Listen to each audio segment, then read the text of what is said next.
Thank you for joining us on this program of reflections. My very special guest is a lady who has worked for some 30-odd years in the field of education. Her outstanding contribution was rewarded with the Arrow of Achievement. She sits as chairman of the National Commission on Disability, and after retirement, she has returned to the Ministry of Education as Chief Planning Officer.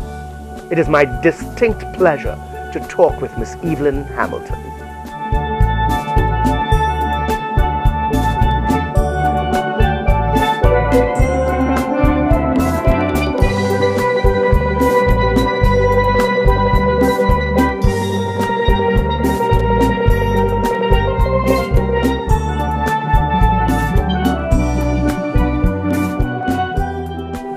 Welcome.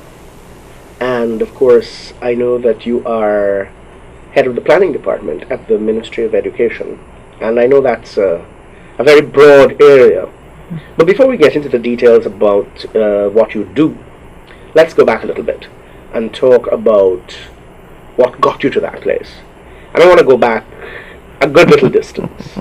Tell me a little bit about growing up in Georgetown as a youngster and where you went to school. Well, I went to Sacred Heart Primary School.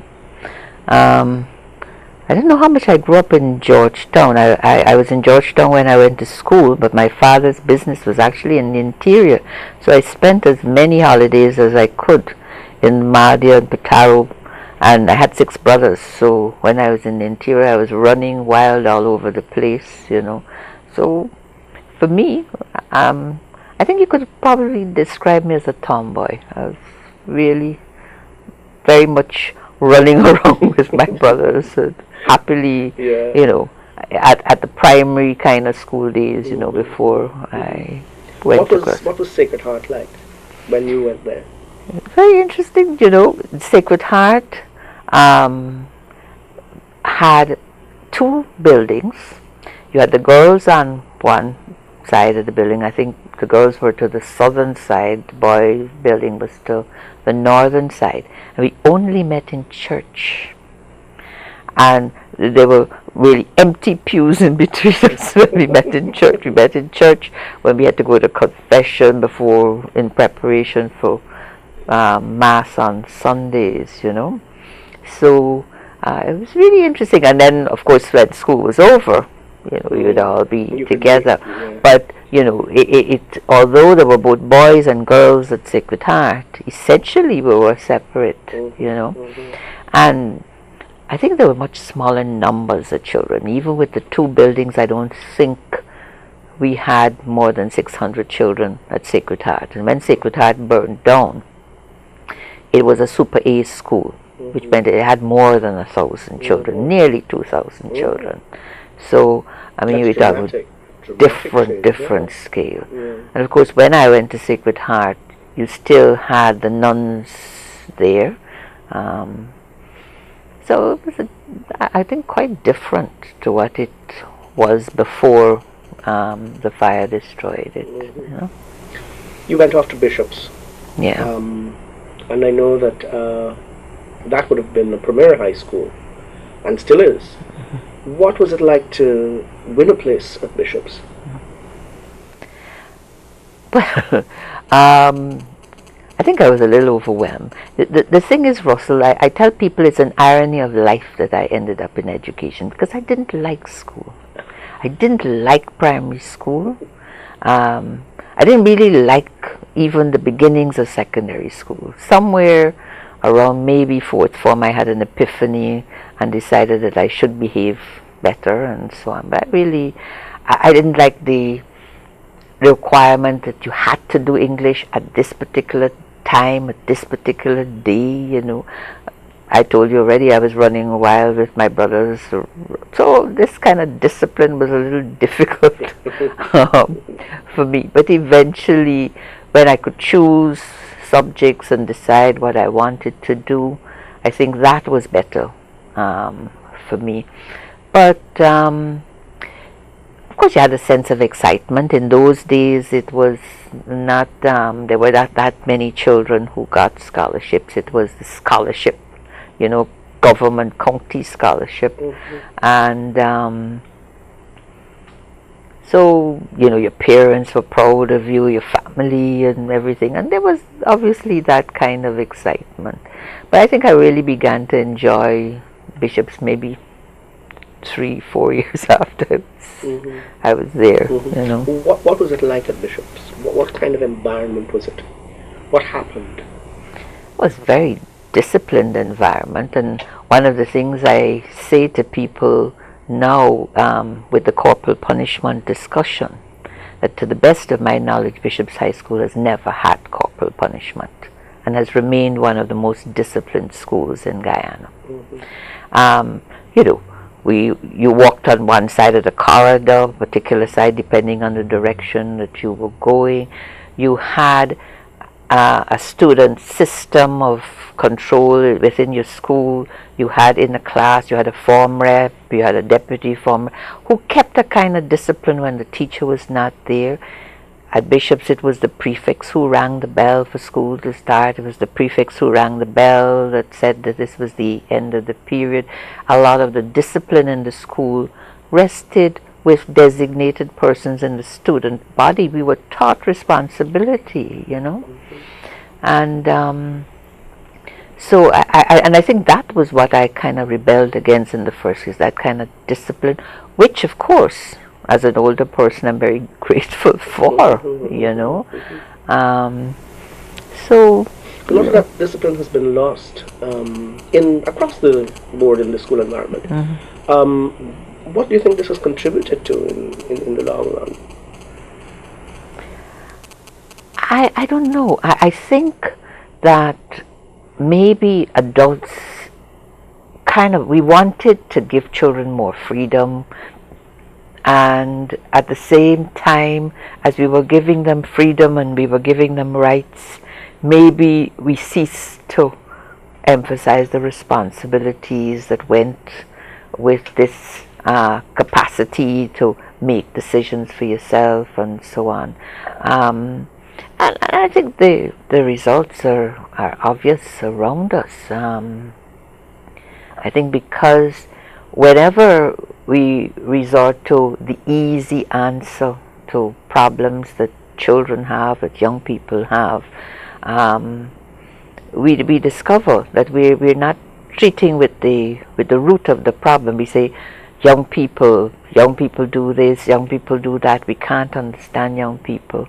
I think we have to be aware that we are responsible for the young people today. We are responsible for the people that they are.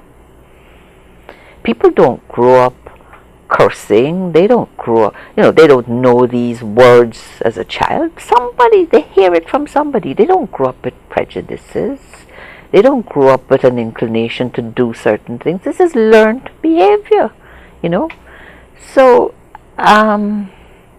I think maybe as adults, we have to sit very carefully, and when we think we're criticizing young people, realize that in essence we're making some statements about ourselves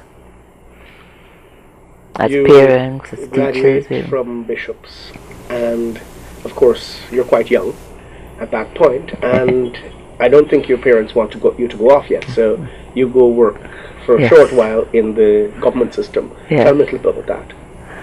Well, I worked in the income tax department. At that time, where I worked anyway, was in the GPO building. There was another girl from Bishop's there. I'm trying to remember her name now. Indira Matadiyal. She was already there.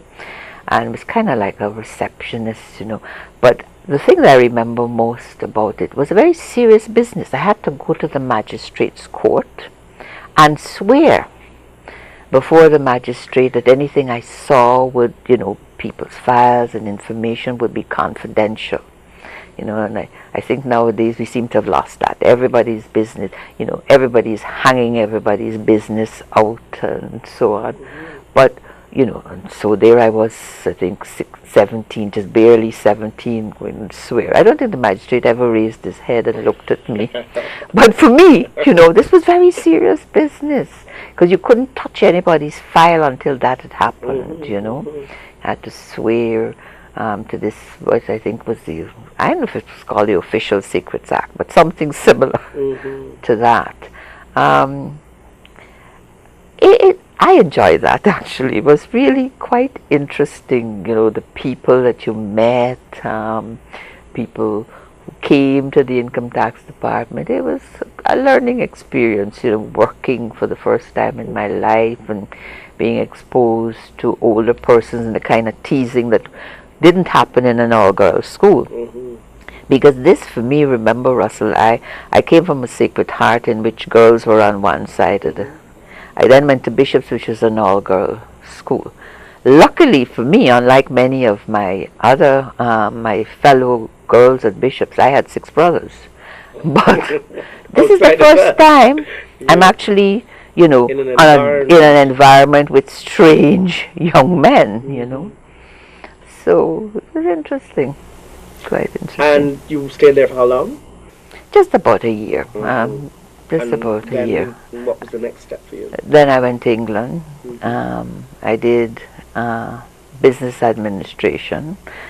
I don't know if I thought because my father, who didn't have that much education but was a very good business person, that maybe I would follow in his footsteps.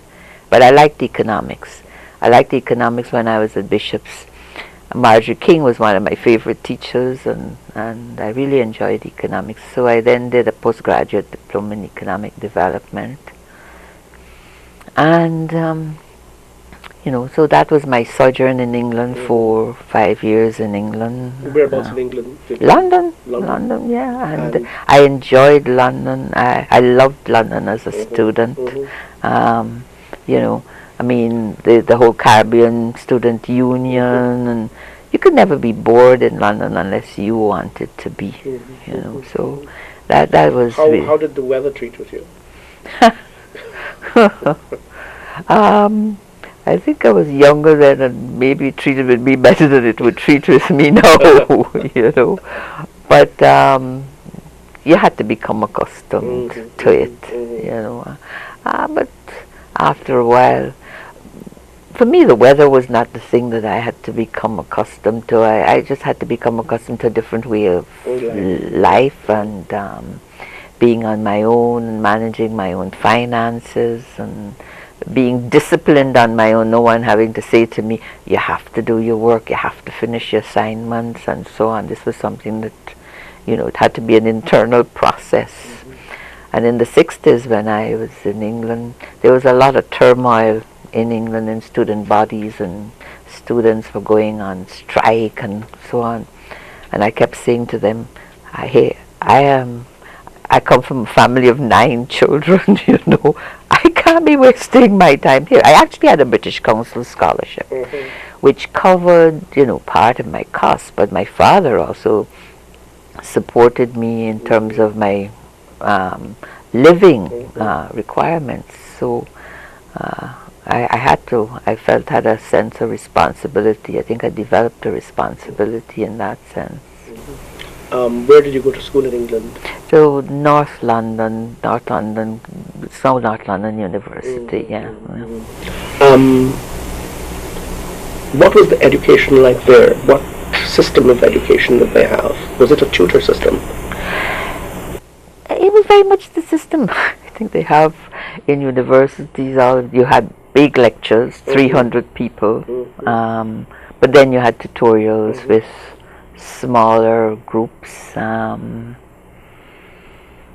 The British, I think, unlike now, when my own daughter went to university, I think there was really an effort to really get, if you were doing the sciences, you had to do something in arts. If you're doing arts, you had to do something in sciences and so on. But I think in those days we were very, very focused, if you're doing business, you're doing econometrics, you were doing, everything was related, specialized, and it may have changed now, but, you really, but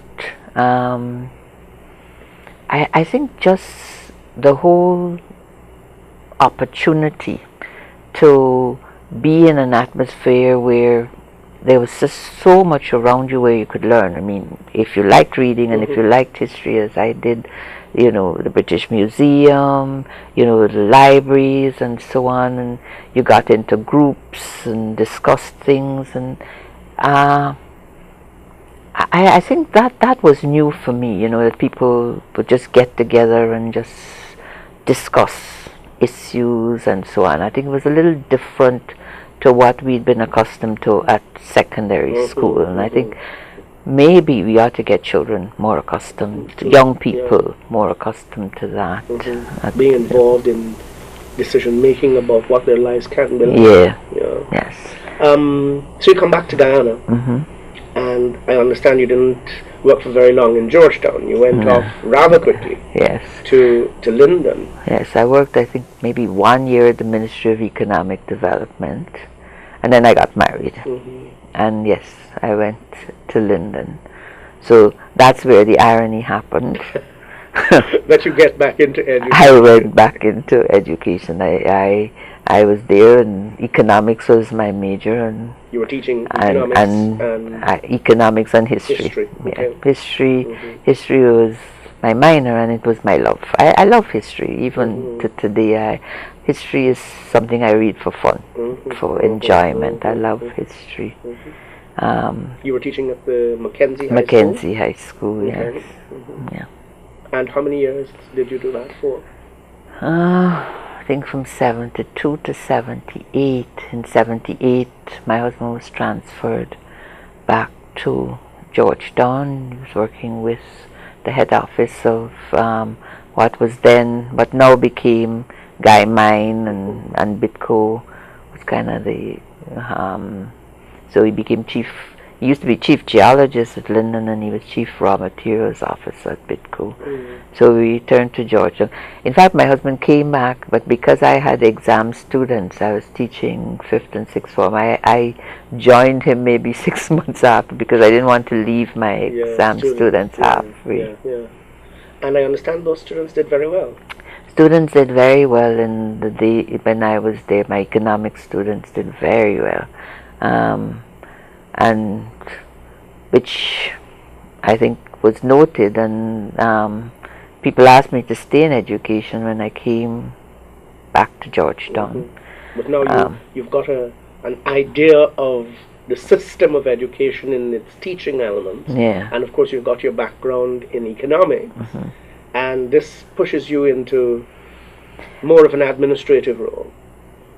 At that point, not quite as yet, more into research and looking at what could influence education and so on. So but when I first came down to Georgetown, I was attached to a school in Syria, but I worked in the research unit of the ministry. And then the research unit merged with the planning unit eventually, and so this is where now I began to get back to my economic roots with the planning part of it, Working in planning in the Ministry of Education must be a gargantuan task. It's a vast country, and I mean, there are different things happening, I think, in every region. It's not the same. You can't say, pick up the situation here and put it over there and it's going to work. It's not like that at all. What would you say is your greatest challenge as a planner in education? I think you've guessed it partly. It has to do with the diversity of the problems.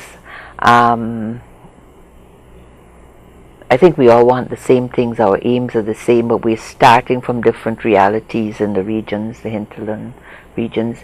And I think for me, planning is not something that is done by the planning unit on its own. The planning unit coordinates planning. We have to be very dependent on persons in the regions, on technical officers, doing their own planning, saying to us, these are the things we want to do. But part of our problem, and what I think is the greatest challenge, is to get people to think, as I say, I'm not sure it's the right word, but to think logically, to get back to what is the root of the problem. I think we have a tendency sometimes to express the symptom as the problem. I think I was telling you earlier on in a discussion that we would say dropout is the problem. Yes, that's the manifestation of a problem. But if that's all we thought, then maybe we solve this problem by fiat, by saying children must go to school, we will have welfare office, we will have attendance officers, we will charge parents. But if we go further and we say, why is it that you're not going to school? It could be that the children are disenchanted with the program. It could be the teachers are not going to school. It could be their parents don't see any change, any improvement, and think that there's no value. It would be better if they did some kind of practical work that they could earn a living. It could be economic circumstances. They just can't afford the cost. They can't afford the transportation. It's difficult. If you know what the root of the problem is, then that is what you have to plan to treat. Not just the issue. And then they did so many other things that what we have is a manifestation of a problem. But we have to dig deeper to find out how do we deal with it. In some cases, it's a very hard and difficult task to try to figure out what to do. We're still trying to grapple with how to improve literacy, how to improve our math results. And all these things you have to plan for. All of these things you have to plan for. I mean, there are a number of stakeholders. I mean, there are the schools themselves, there are the boards of the schools, there are the teachers, there are the children, there are the people in the ministry who are working, there is the GTU. I mean, all of these are stakeholders in this what shall I say, pressure cooker. Yeah. Because I imagine that is exactly what it is like. Absolutely. I mean, because it's constant. It never stops. How do you, as a planning unit, manage to keep some sanity, to keep this thing moving along? I think you just have to be focused on what it is that you're doing. I think you have to be confident that you're trying your best. That not what you always do is best or what you always do is right. And because this is a collaborative effort, I don't feel responsible by myself if something doesn't work. And in fact, I think there are always lessons to be learned. You're right, it is like a pressure cooker, because I always say that every person feels they're competent to speak about education and what we should be doing.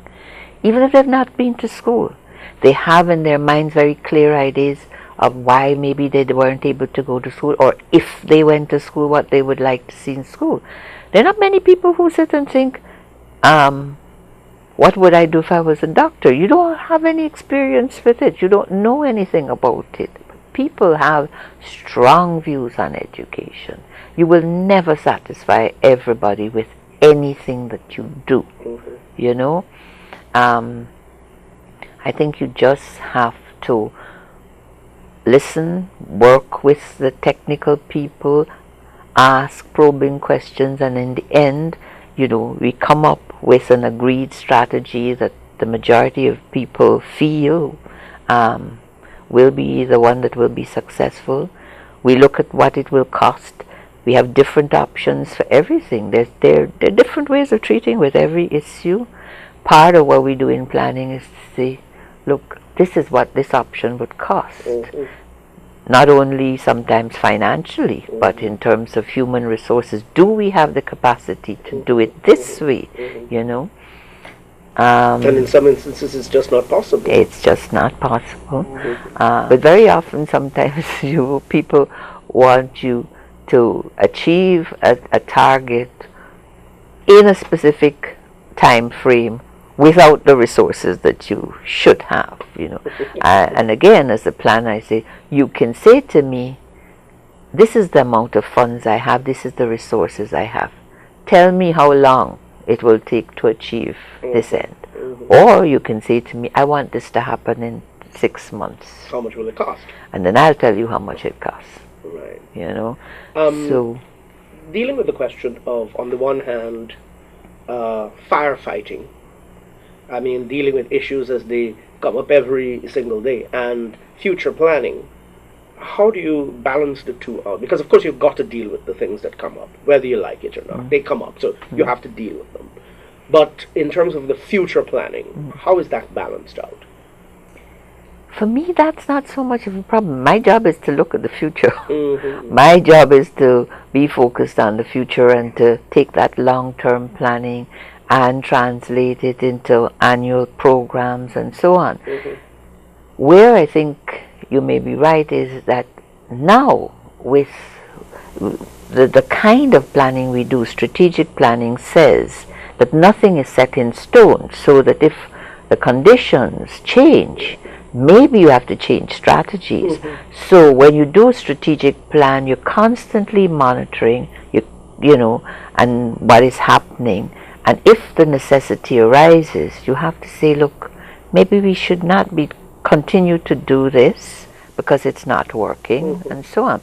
It's I think a little different to former times when you had a plan and you stuck with it, you know, regardless of what happened, because this is what you'd planned.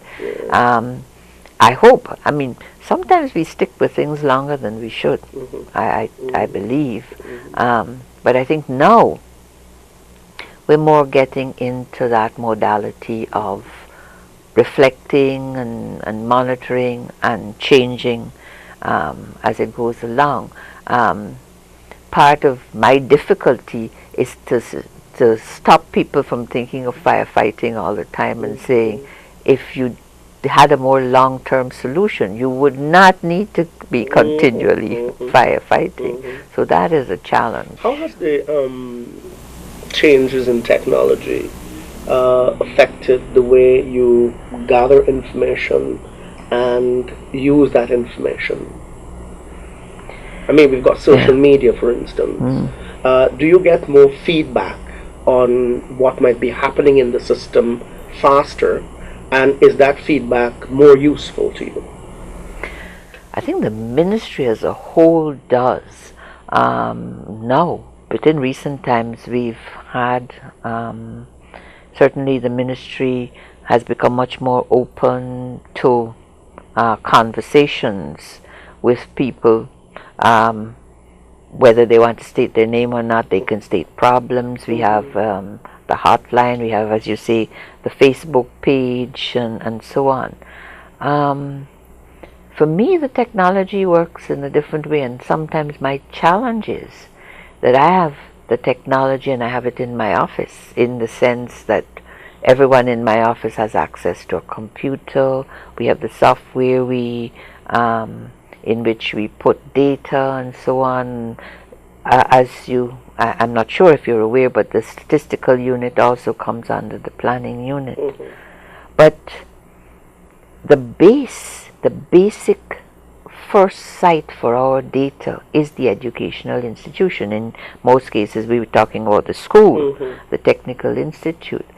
And the challenge is to get accurate data from those agencies which may not have access to the technology that we have in my office. Sometimes their record keeping is a little unstable. Heads change, records get lost, or they hand over inadequate records. So with all the technology in the world, if what you put in is incorrect, you're getting a wrong result. So that sometimes is a challenge, you know. All that will happen is that you get the wrong result faster than you might have previously. So where do you see your planning division going? And what kind of institutional memory are you carrying? How do you pass this on?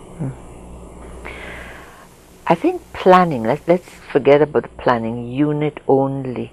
I think planning now has a planning capacity has to be built in all the regional departments.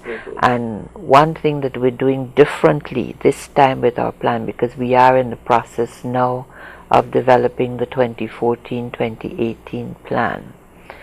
And we are working, we will start next week with one region. We are working and we are training regional people how to develop their plan. We have the ministry, central ministry, that sets policy priorities, but each region has its own reality. It has its own problems. The hinterland regions have different problems from the coastal regions. Even within some regions, sub-region, a sub-region has a different problem. Maybe the Moruca sub-region has a different problem to the Matakai sub-region in Region 1. And it's really what we're hoping to do is to sit with regional officials and let them think through what are their own systems, what are their own issues. When we say these are our priorities, no region can say literacy is not their priority, but they have to know what are the problems and what are the structural problems that they have that prevent them from dealing with these issues. And this time we are going to publish the regional plans. Our volume 2 is going to have regional plans and going to have unit plans, you know.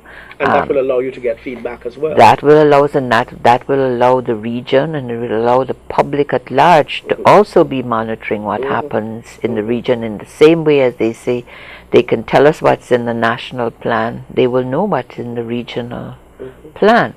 And we're hoping also to build the monitoring and evaluation capacity. This is something that the Ministry of Finance has been leading in, and the Ministry of Health and Education are two pilot ministries. But at the end, what I see, what I foresee, or I hope will happen is that we will build capacities in the regions so that centrally now, the central planning unit maybe in a sense becomes less important as the planning entity and becomes more as the monitoring and evaluation entity, you know. So look, you're retired. I mean, you're back on the job. I mean, what kind of succession planning do we have in place?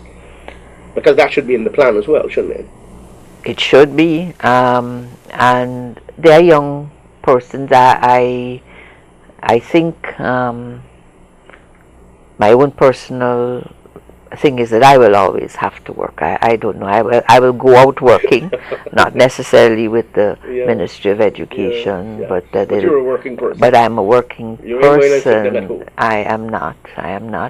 And as we build capacity in the regions and whatever, and if there are young people out there and they're listening and there are persons within planning and statistics now who have that kind of interest, you know, it's an open field. I mean, you can move from being, if you wanted to, I think, from being head of a region, if you were interested in planning, to come into planning. The ministry, I think, sometimes is not done as well as it could in succession planning, and partly, I think sometimes it's economic. People are not necessarily attracted by government service. You know, there's the big controversy now with contract workers, but usually when people are retired and rehired, their contracts are different to what it was when they were on the job. So because they won't come back under other circumstances, you know. So maybe something has to happen structurally in terms of how we deal with I mean, this is not the remuneration. only sector, obviously, that Exactly. has a need for finding people to keep the ball rolling, so to speak. I mean, you've spent some 30 odd years in education and in the education ministry. Where do you see all of this going? What is needed in education? Where do you see us being able to go with what we have available to us? I think, first of all, education exists within a society, and where although people think that education on its own will change society, I think we have to remember that every single person in education is a member of society. Teachers are not saints. They're people they're people under the with all same the, stresses and yeah. strains that all the rest of society has, and all of us who work within the education system. I think what has happened at the national level is that we have nationally to stress the importance of certain things, not simply to say that this needs to be, the Ministry of Education needs to take account of this. If we're talking about literacy, I think this has to be a national conversation, how important it is, and we're all working with it, parents and faith-based organizations and the Ministry of Education. In that sense, I think education has to be everybody's business. It's not the Ministry of Education And the schools. and the schools and so on. It has to really become truly a part of everybody's life. And Well, education yeah, happens at almost every yeah, level. It doesn't only happen in the formal environment of the classroom. yeah. And I mean, obviously we have to be held to account, those of us who work within the organization, but it mustn't simply be pointing a finger and saying you didn't do that, but it should be more what it is that we all can do to improve the situation. So I think we're getting to a place where people are becoming more specialized. People are becoming, we're talking now about professional standards for teachers. I think we need it for everybody. I think for me, one of the major shortcomings maybe that we have in the system, and particularly now I'm speaking of the school system, is adequate supervision and support at the school level. I think we need to get back to the days when heads were instructional leaders. They could take a class and show a young teacher how it was done. I think we need to get to the point where our education officers used to be heads of school, so when they went into a school and they spoke to a head, this was a person that the head respected because the head knew this used to be good teacher and so on. And when they come in, they're asking the right question, and they also can demonstrate. They can look and say, but why wasn't this done? Why don't you try this? And so on. I think it's going to be very, that kind of, and not only monitoring to see and to say to people you did this wrong, but also supporting them, coming in and saying, look, this is how you can do it. Look, we can arrange this kind of workshop for these teachers because this seems to be a problem that they have, I really think we need to supervise better, monitor better, and then support people when we see weaknesses. So, final words. What would you like to leave with us? I think, just to repeat what I said, that education is everybody's business. It's not the Ministry of Education's business alone, only, and if at the end of either my days in the education or end of my days all together, that becomes the watchword. If I could see it blazoned all over the place, education is everybody's business, I think I'll be a very happy person. Evelyn, thank you so much. You're very welcome. Appreciate it. Thank you for having me.